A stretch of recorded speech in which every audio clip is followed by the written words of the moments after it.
Putik mga tamago, doppelganger oh. Doppelganger to.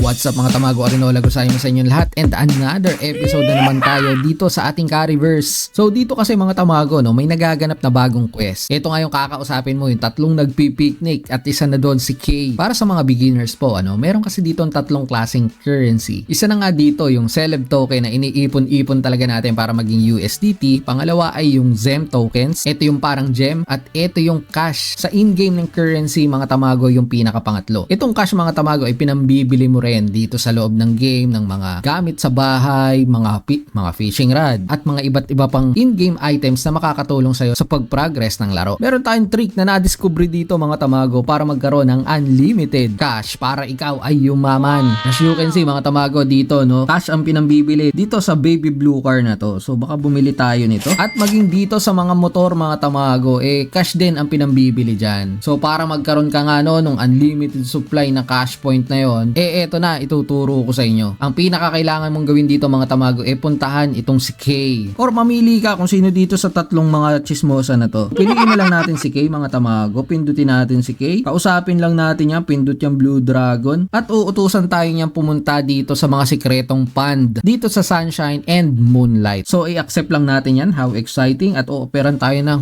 50 cash. So ngayon mga tamago, magte-take ako ng subway at eto, puntahan ko na nga to, move to this station. Gagawin ko lang yung quest na inuutos ni Kay. So andito na ako, i-follow lang natin yung arrow na yan mga tamago, no? Napakadali lang naman itong quest na to. Lalakarin mo lang saglit lang, wala pang 2 minutes, 5 minutes na andito ka na sa pond. At lapitan mo lang si Kay mga tamago. Kay, what's up? Eto na nga, successful mga tamago. Get na natin yan kung gusto mong madoble, 100 kagad, manood ka at ito, reward times 2. Panoorin mo yung mga ads na naandito. Pero sa akin, get na lang muna natin yan for the sake ng tutorial. So ngayon, kaya nasabi kong unlimited, mga tamago kasi pwede kang bumalik ulit sa Dreamtown. At ngayon, pwede ulit nating kausapin itong si Kay. Available na naman yung quest na yon mga tamago. So gawin lang natin yung ginawa natin kanina, kausapin natin, click natin yung Blue Dragon quest and i-accept kung anumang inuutos nito. How exciting. Kukunin ko yung cash mo at buksan ulit ang cellphone mga tamago, mag-subway ulit, pumunta sa Moonlight, pindutin ang exit 1 and mag-teleport lang ulit dun. So gawin lang ulit natin mga tamago, yung ginawa natin kanina, pumunta lang tayo dun sa pond and kunin natin yung libre na cash na ibibigay ni Kay. Itong mga cash na to mga tamago, pwede mo kasing ibili ng mga ingredient dito na pwede mong ipangluto na makakapagpadagdag ng